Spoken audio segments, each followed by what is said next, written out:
बापू श्री वकील राम महाराज जय। श्रीमत करुणा सागर महाराज जय। कृष्ण कन्हैया लाल जय। हरि गुरु संत जय।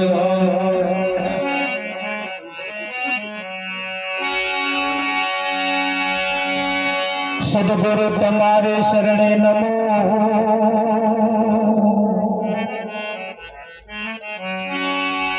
मागो प्रेम प्रसाद।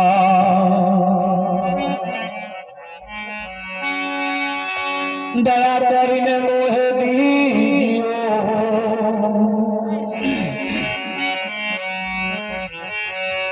મોહ હરે રસિ અમૃત સ્વાદ।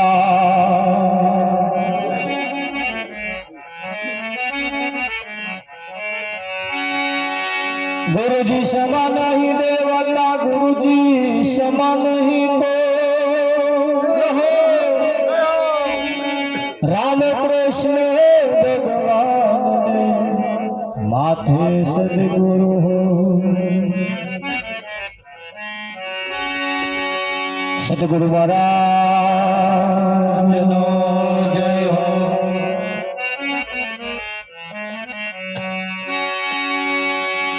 આજનો પાવનકારી પુનિત પ્રસંગ અંબાવ ગામના એક શિમાળાની અંદર પ્રભુ ભક્ત એવા સંજયભાઈના ઘરના ઓગણે તેમના સહકુટુંબ પરિવાર તરફથી આજનો આ કાર્યક્રમ રાખવામાં આવ્યો છે। ભજન એ કોઈ નિમિત્ત તો મેં પૂછ્યું કોઈ નિમિત્ત છતાં કે ના, બસ ખુશીનું છે બળદેવ। આવું ભજન હોવા ભજન કરીએ તો એકાદ ભજન આવું આવે, બાકી કંઈક તિથિ ન હોય, કંઈક એવો ના રાખવું હોય તો એ રાખે એવા હોય પાછા। કેમ કે તિથિ આવી એટલે શકું કંઈક કોકના ઓથે કશાકના ઓથે ભજન કરીએ એ કશાકના ઓથે વાળું થાય। આ તો નતું આવવું પણ ક્યાંય રહી રહીને જતો તો તાર આવ્યો, આવવાના તો નહોતા તે પણ જતા હતા કે આવ્યું નહીં કહેતા એમ। એટલે એવા આનંદ અને ઉત્સાહથી આજનો આ કાર્યક્રમ રાખવામાં આવ્યો છે। ઘણા વખતથી નક્કી કર્યો તો આજે એ પૂરો થયો। જેને કંઈક જીવનમાં કંઈક ભાવના પડી છે, ઊંડે ઊંડે કંઈક સારા વિચારો પડ્યા છે, એ આવું કોક દાડે ફળીભૂત થાય છે અને ફળીભૂત થવા જ જોઈએ। આ જીવનની અંદર દરેકના ઘેર તો ભજન હોવું જ જોઈએ। ભજન દરેકના ઘેર હોવું જ જોઈએ। અંત સમયે છેલ્લા સમયે જે આપણે ભજન રાખીએ છીએ એટલે કે ભાઈ જેનું અવસાન થયું એના આત્માને શાંતિ થાય। વાત એ સાચી છે કે આત્માને શાંતિ અપાવવા વાળા પાછા કોક જોઈએ ને, તો જેમ શાંતિ હોય એ હાલે, ના હોય એ તો અહીં હાલવાના। એ જ લોડીઓ લઈને ફરતા હોય પછી તમને શું શાંતિ હાલે હે? હા, એટલે જેની એટલે કે ભાઈ શાંતિ એમના આત્માને શાંતિ થાય। બધા હગાવાલાને બોલાય કે શાંતિ ના થાય, પણ જે શાંતિ હોય જેની પાસે તો એવું કહેવાય છે કે ભાઈ ભજન વાળા કોણ શાંતિ હોય। ભજન વાળા કોણ શાંતિ હોય। કબીર સાહેબ કહે છે ભાઈ ચંદા ભી દુખી, सूरज भी दुखी, दुखी नवलख तारा, राजा भी दुखी, रैयत भी दुखी, बधाई दुखी છે તો સુખી કોણ? તો ભજન કરે સોય નર સુખિયા। ભજન કરે સોય નર સુખિયા। અહીંયા બધા ટોરે વરીને બેઠા છે પણ ઘણા ખરાનું મન ઘેર છે। શરીર અહીં બેઠું હોય પણ મન ઘેર હોય, એવું હોય। જ્યારે આ ભગતોનું શરીર અહીં હોય અને મને અહીં હોય એટલે એવા શાંતિ હલાવે, એટલે એમનામ શાંતિ થાય। અને એ ભજન થકી જ થાય। જીવનમાં અંદર છેલ્લામાં છેલ્લી એ ભજન એ દરેકના જીવનમાં હોવું જોઈએ।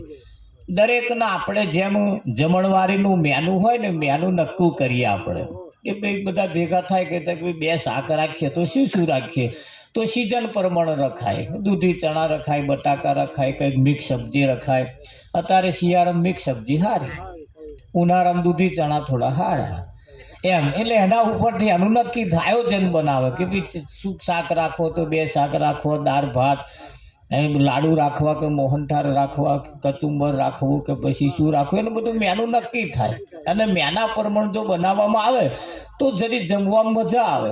એમ જીવનના મેનુની અંદર પણ કંઈક ભજન હોવું જોઈએ. તો દરેકના જીવનના મેનુની અંદર ભજન ક્યારે હોય છે? છેલ્લે. બાળક જન્મે તાર પેંડા વેચે, હવે એનાથી ખવાય? ના ખાય એવો હોય ત્યાં પેંડા વેચે, એ ના જીવતા હોય ત્યાં ભજન રાખે, એટલે ચમનું થાય ભાઈ બળદેવ. ના પેલો જન્મે એ ખાય, ના પેલા છેલ્લે ઘડી અમના નોમના લાડવા બનાવીએ એ ખાય. તો સારું ખાશે કોણ? ફાયદો કોને? પેલા બેન તો કશો ફાયદો નહીં. ફાયદો તો આપણને થવો. એટલે આપણે જીવતો જીવ આવડી હયાતી હોય અને જો આવું ભજન થઈ જાય એટલે કેવું પડે કે ભાઈ દરેક ઘેર કોઈ સંતનું આગમન હોવું જોઈએ. દરેકના જીવનમાં ભજન પણ એ જીવનના મેનુની અંદર આપણા જીવનનું મેનુ છે કે ભાઈ કે રહેવા માટે સારું ઘર બનાવવું જોઈએ. આ એક જીવનનું મેનુ છે. આપણે દરેક વ્યક્તિનું સપનું છે કે સારું રહેવા માટે ઘર હોય. આ મેનુ છે. એકાદ બે વીઘો ખેડવા માટે જમીન હોય, કાં તો કંઈક એવી નોકરી સારી હોય. આ જીવનના મેનુની અંદર આવું તમારામાં હોવું જોઈએ. એક સારી નોકરી એવી હોય, કાં તો વીઘું બે વીઘો જમીન હોય, સારું રહેવા માટે ઘર હોય, સારો પરિવાર હોય. આપણો પરિવાર પણ સારો જોઈએ ને. હા, બીજી એક વસ્તુ કે પત્નીને સારો એવો કયાગરો પતિ હોય.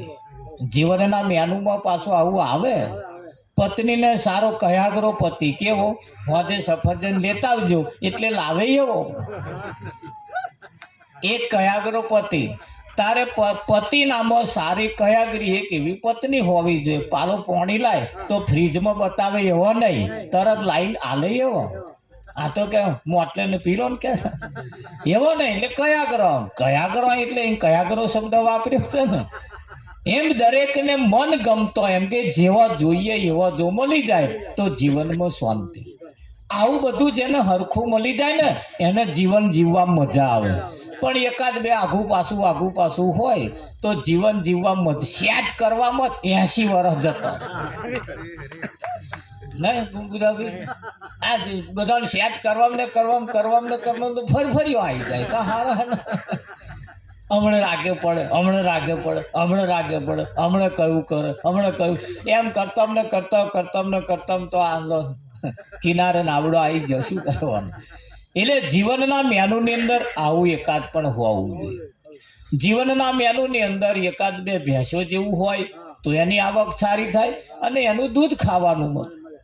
એમ જીવનની અંદર આપણા મેનુની અંદર આપણે કંઈક ને કંઈક અભિલાષા રાખીએ છીએ.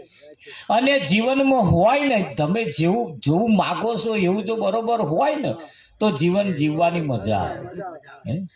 ખેતરની અંદર સારા ઉતારા આવતા હોય અને સારો ભાવ મળે તો ખેતી કરવાની મજા આવે. હારા ઉતારા આવે પણ ભાવ ના આવે, હારા ઉતારા આવે પણ ભાવ ના આવે એટલે બરકત ના આવે ખેતી કરવામાં. પણ અહીં જેવું જોઈએ એવું જેને મળી રહે તો એને મોજ આવે છે. ધાર્યો કોમ થાય અને એવા થોડો લોહી લેતા થાય. જીવનની અંદર આ આપણો મેનુ હોય છે. સમાજની અંદર પણ સારા કયાગરા આપણે હોઈએ, સારી કિંમતવાળા હોઈએ. આપણે એમ કે સમાજ પણ એવો હોય, સારા વિચારોવાળા બધા જો હોય તો આ જીવનનો મેનુ છે આપણો. અને મેનુની અંદર ભજન પણ હોવું જોઈએ. 12 મહિને એકાદ વખત આપણા ઘરમાં મંજીરા ખખડવા જ જોઈએ. આપણા ગામનું મંડળ હોય એને બોલાવીએ, સખી મંડળ હોય તો સખી મંડળ બોલાવીએ, ઈચ્છા થાય તો અમારા જેવાને બોલાવીએ. પણ આપણે 12 મહિને એકાદ વખત તો ભજન જેવું રાખવું. કેમ? ભજન સિવાય આ જીવની શાંતિ થાય એવી નથી. ભજન સિવાય આ જીવની સદગતિ પણ થાય એવી નથી. હા, શાંતિ અને સદગતિ તો તારે જ થાય છે કોઈ ભગતો આપણે ઘેર આવીને ભજન કરે. એ ભજનથી જ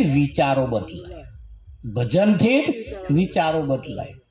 આમ જનતાના પરિવર્તન લાવવા માટે નર્યું રાજકારણ ચાલતું નથી. રાજકારણ કશું ના કરી શકે, એ ભજન કરી શકે. જેસલ જેવા બારવટિયાને સંત કોઈ રાજકારણ બનાવી શકે? એને તોરલ જેવી સતી મળી, જો જેસલ બારવટીયો હોવા છતાં પીર થઈ ગયો. છે કોઈ કરોડપતિ બનાવી શકે? ના બનાવે. કોઈનામાં તાકાત નથી. એમ આપણને પણ કોઈ સંત આપણું જીવન બદલે, કોઈ સંત આપણું જીવન બદલે. આજે આપણે અહીં બધા ભેગા થયા છીએ અને બેઠા છીએ, કદાચ જો કોઈનો વિચાર બદલાઈ જાય તો હવારમાં દાઢો કંઈક વાર ઉગે, જુદો ઉગે કે ના ઉગે? હા, કદાચ કોઈ ઘૂંટો લેતા હોય, ઈચ્છા એમ થઈ જાય કે આજે ત્યાંથી બંધ. આ વિચાર જો બદલાઈ જાય એટલે તરત પેલી દિશા બંધ થઈ જાય અને બીજી દિશા ચાલુ થાય. વિચાર જ બદલવાનો છે. વિચાર જો બદલાય એટલે બધું બહુ બદલાય એમ છે. પણ વિચાર બદલાવા વાળાને કોકને જાલ લાવો છે ખરા આપણી જોડે, પણ બધા જે આપણા વિચારો છે ને એને ધક્કા મારવા વાળા છે, એને આગળ ધપાવવા વાળા છે. એ વિચારમાં ફેરફાર કરવા વાળા નથી. એવા કોકને આપણે રાખીએ. આપણો સંગી પણ એવો હોવો જોઈએ કે આપણને રોકી શકે. ખરું કે નહીં? હા, સારું તારે રોકવા વાળા છે પાછા, પણ આવો એવો માનવો જોઈએ ને પાછો. અમે આખી રાત બરાડા પાડીએ પણ લે શું કરો? ના મોનત પછી એ તો નહેરના પાણી જેવું થાય. નહેરના પાણીની કોઈ કલાક કોઈ કિંમત ના હોય. જેપા આવ્યું જેપા ફાટ્યું એપા એ કોઈ બહારું બોધવા ના જાય. હમણાં કલાક વાળું હોય તો આખા ઘરનો ઢારીએ ઉભો રાખ. છોકરાને ખેડે હેડે ઉભા રહેજો, કોકરામ ફાટી ના જાય, કોકરામ ફાટી જાય. વહેલું પી રહે, ઓછા ટાઈમમાં પી રહે. પણ કલાક વાળું હોય તો નેર વાળામાં તો કલાક વાળું હોય, જેટલું આવ્યું જેટલું ગયું. એટલે નેરના પાણી જેવું જીવન પણ ન હોવું જોઈએ. આપણું જીવન પણ કિંમતી હોવું જોઈએ. જીવન કિંમતી હોવું જોઈએ. હા, જેમ આપણે કોઈ ખેતી કરી હોય, ધારો કે ઝાલરિયા વાયા હોય ને મયું આદરા બેસી જાય, ઝાલરિયાને વેલા ના તોડ નાખે. ગનોળી કરી હોય મયું આદરા બેસી જાય, વેલા તોડે કે ના તોડે. પરવર જેવી આવી કઈ ખેતી કિંમતી કરી હોય ને પેલા વાંદરો મય પહેરી જાય, રોજો મય પહેરી જાય, તો એ બગાડ કરે કે ના કરે? પેલા ખેતરમાં છે તે રોજો જેમ બગાડ કરે, ભૂંડો બગાડ કરે, વાંદરો બગાડ કરે, એવા અમે પાછા કોઈક બગાડ કરવા વાળા છે? પેલો એકલો ખેતરો હાંચવાના એવું નહીં, મને થોડું હાંચવા જેવું ખરું. પણ પેણ બાઉન્ડ્રીઓ મારી એ આગળ ઝાટકા મશીન મેલ્યો, પણ અહીં આગળ કશું નહીં. એટલે આ એક ઝાટકા મશીન ઉપર બેહાડ્યું છે, અને જો ઝાટકો લાગી જાય તો હનીમાં જે ભેલોણ થાય છે એ મટી જાય. પણ પેલું ઝાટકા મશીન તમારે દરરોજ રે આવ્યું ના રે દરરોજ. એટલે આ ઝાટકો જો વાગી જાય, જીવનમાં સંત મળી જાય, એમ જેમ જેમ રોજો બગાડે છે ને એમ અમે પાછા રોજો બગાડે કે ના? હા, પાકવા દેતા નથી, હખડું રહેવા દેતા નથી. એવા વેલા ઉજેડી નાખે તારો અમે એવા ઉજેડવા વાળા છે પાછા. એટલે જાગતા રહીએ. આજે ભજનની અંદર જ્યારે આપણે બેઠા હોઈએ ત્યારે અહીંયા જે ભજન ગાવામાં આવે એને થોડા ઓઠ ફફડાવતા રહે. અમે શુદ્ધ ગુજરાતી ભાષામાં જ ગઈએ કે અમે અંગ્રેજી ભાષામાં ગાતા નહીં. હા, બરાબર. એટલે આપણા ઘણા ખરા ગામમાં અમે ભજન કરવા જઈએ એ લોકો શું સમજે, એ એમને ઊંચ કાઢ્યું છે એટલે એમની મેથે વાળશે. તે હવે તો કશું કરે જ નહીં. ના પાણી પાય, ના ચા પાય, કશું નહીં. ઓર્ડર કરે. એટલે ઊંચક નહીં, આ તો રોજમાં છે યાર. છે તો પેલે કરો નહીં. થોડીક હાથ મળે, હાથ હોય તો થોડી તાલી પાડતા રહીએ. આ તાલી પાડવાથી આપણા લોહીનું પરિભ્રમણ સારું થાય, અને લોહીનું પરિભ્રમણ સારું થાય તો ડાયાબિટીસ જેવા, એટેક જેવા દર્દ આવતા હોય તો પાછા વળી જાય. આ બહુ મુખ્ય કારણ એક એવો છે. એટલે આપણે તાલી પાડતા રહીએ. વાણી ઝીલવાથી, ભજન ઝીલવાથી, ભજન ગાવાથી યાદશક્તિ વધે. કોઈ ભૂલી જતા હોય એને ભજન ગાવાનું ચાલુ કરો એટલે યાદશક્તિ એની વધે. કેમ યાદશક્તિ વધે? આગલી લીટી યાદ કરવાની. એટલે યાદ કરવામાં યાદ શક્તિ વધે. પેલામાં તો કશું યાદ કરવાનું આવતું જ નહીં, જ્યારે યાદ આવ્યું કર્યું, નહીં તો હરે જેટલોય તો કશું લેવા ગયા હોય તો ભૂલી જાય છે, લેવા ગયા હોય તો ભૂલી જાય. લેવાયા વાર આપણે સગપણમાં હાઢું આવવાના હતા, તે લાડવા બનાવતા તે બધી સામગ્રી લાયા, પણ એક સામગ્રી ભૂલી ગયા, એટલે ઘરવાળાએ કહ્યું એમના ઘરવાળા કે જાઓ શેઠની દુકાને, હું બધું લાવી પણ એક વસ્તુ ભૂલી ગઈ. એટલે એનું નામ આવ્યું ને એ વસ્તુનું કહ્યું કે આ વસ્તુ લઈ આવો. પેલો ઘેરથી નીકળ્યો, જતો જ ભૂલી ગયો. શેઠની દુકાને આમ દરવાજામાં ઊભો રહીને કે શેઠ પેલું આલો, શેઠ પેલું આલો, શેઠ પેલું આલો. શેઠ કહેશે પણ મારી દુકાનમાં બધું બહુ ભર્યું છે, પેલું નામની આઈટમ જ નહીં. એટલે કઈ શું આલું નામ તો કહો, કે પેલું આલો, કે પેલું આલો. હવે એ આઈટમ એવી પાછી આમ લબડાવાય નહીં, એની બહુ ઘરાકી ઓછી હોય, એની ઘરાકી બહુ એટલે ખહે નહીં. અને પેલું આલો એની પાસે 4-5 જણા આયા, એ પાછા ઉભા રહ્યા, પેલાનું પતે તાર પેલા ના લે. અને શેઠ પેલો યાદ કરો, શેઠ પેલું આલો, શેઠ પેલું, શેઠ કંટાળે ભાઈ શું આલું એ તો કે. અને પેલો બોલ કરે શેઠ પેલું આલો, શેઠ પેલું આલો. તે શેઠે વળી hatte પાછળ વાળાને આગળ લાવવા હતો, એને કહ્યું કે ખસ પેલા અમને આવવા દે. હા બસ એ જ લેવા આવ્યો, એ જ તે કે શું બોલ્યા તમે કે ખસ, હા એ ખસ લાડવા ઉપર નાખવાની ખસ. આ ભૂલી ગયો તો સારું, યાદ તાનું નતું આવતું તાર, પણ કે બોલાય નહીં કે પણ ભૂલી ગયો તો કે છે સારું. હવે શેઠના દુકાનમાં તો આઈટમ હતી જ તે, તા એ લેવાય નાખ્યો હતો, પણ વચ્ચે ભૂલ્યો આ સ્વાદ. તાર હવે ભજન તો છે જ તે, આપણે ભજન લેવાય નાખ્યા છીએ પણ ભૂલી ગયા છે, એનું આ યાદ કરવાનું છે. યાદ હુઆ સો આબાદ, યાદ હુઆ સો આબાદ ને ભૂલ ગયા સો બરબાદ. સતગુરુ મહારાજ નો જય હો, કૃષ્ણ કનૈયાલાલ જય હો.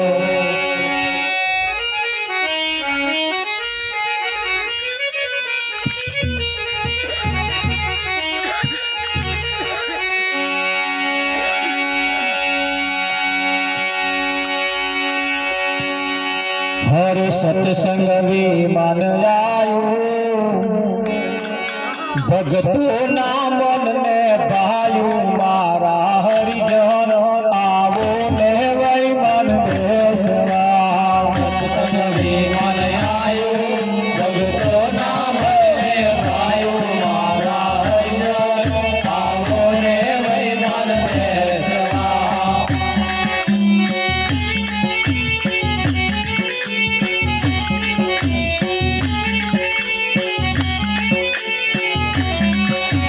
સત્સંગ વિમાન આયું, ભક્તો ના મન ને ભાયું, મારા હરિજન આવો ને વૈ મન બેસવા. સત્સંગ વિમાન આયું, ભક્તો ના મન ને ભાયું, મારા હરિજન આવો ને વૈ મન બેસવા. સત્સંગ વિમાન આયું, ભક્તો ના મન ને ભાયું, સત્સંગ વિમાન સત્સંગી મન આયો, મોક્ષ સંદેશો એ લાયો, મારા હરિજન આવો ને વૈ મન બેસવા. સત્સંગી મન આયો, મોક્ષ સંદેશો એ લાયો, મારા હરિજન આવો ને વૈ મન બેસવા.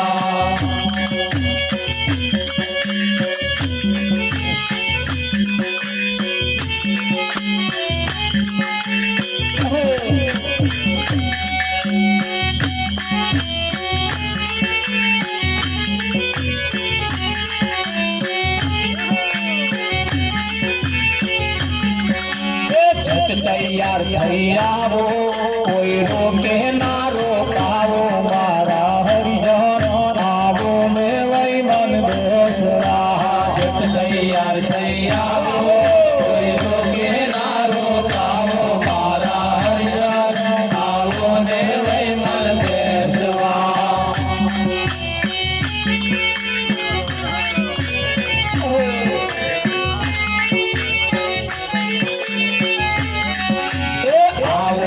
વેલા વેલા તમ બેસો સૌની પેલા મારા હરિજનો આવો ને વૈ મન બેસવા આવો વેલા વેલા તમ બેસો સૌની પેલા મારા હરિજનો આવો ને વૈ મન બેસવા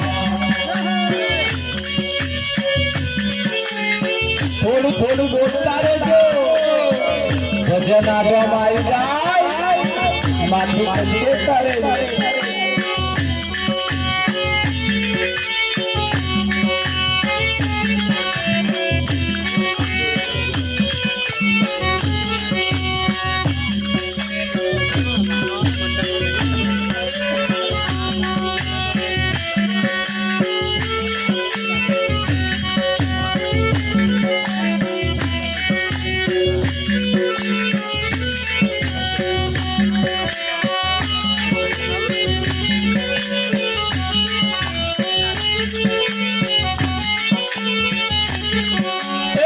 મન બેસો નર નારી આવી મનની બલિહારી મારા હરિજન આવો ને વૈ મન બેસવા મન બેસો નર નારી આવી મનની બલિહારી મારા હરિજન આવો ને વૈ મન બેસવા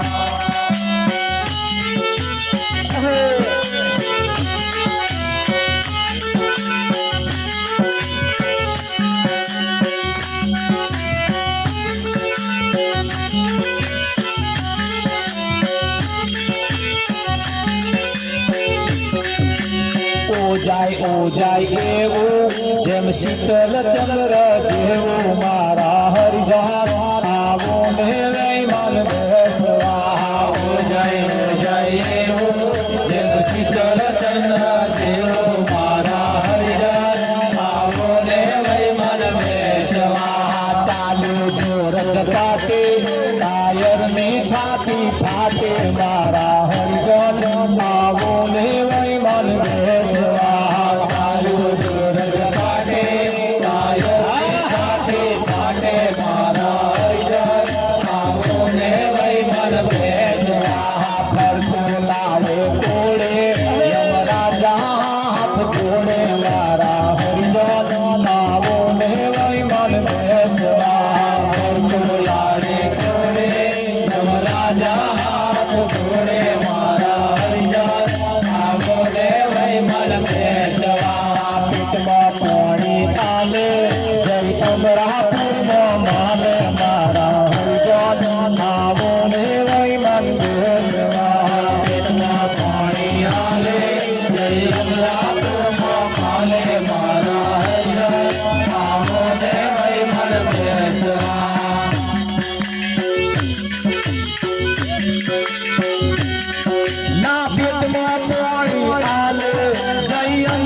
સમજાવે દાસ મુકુંદ ને મન ભાવે મારા હરિજન આવો ને વૈ મન બેસવા સમજાવે દાસ મુકુંદ ને મન ભાવે મારા હરિજન આવો ને વૈ મન બેસવા સત્સંગની મન જાયું ભક્તો ના મન મે ભાવો મારા હરિજન આવો ને વૈ મન બેસવા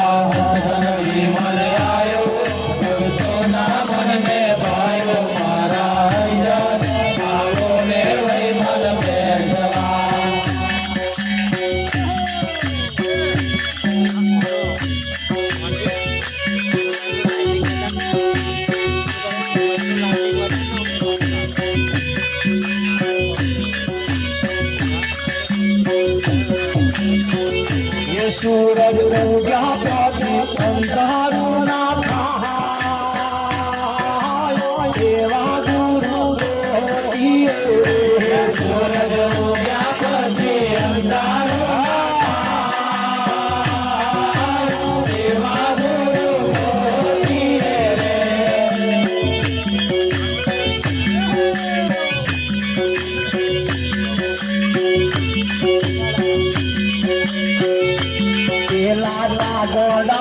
કોયલનો સંગ કરો પેલા કાગડાએ કોયલનો સંગ કરો પેલો કાગડો કોયલ બની જાઓ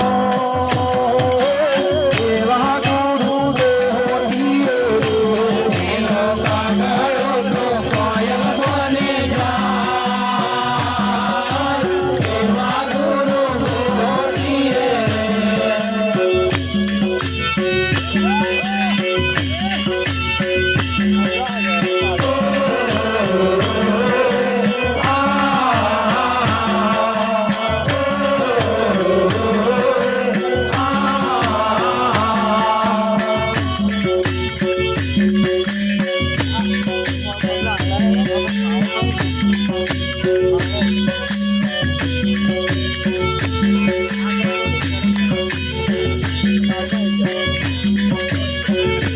પેલા બગલાએ હંસલાનો સંગ કર્યો પેલા બગલાએ હંસલાનો સંગ કર્યો અમૃત પરીના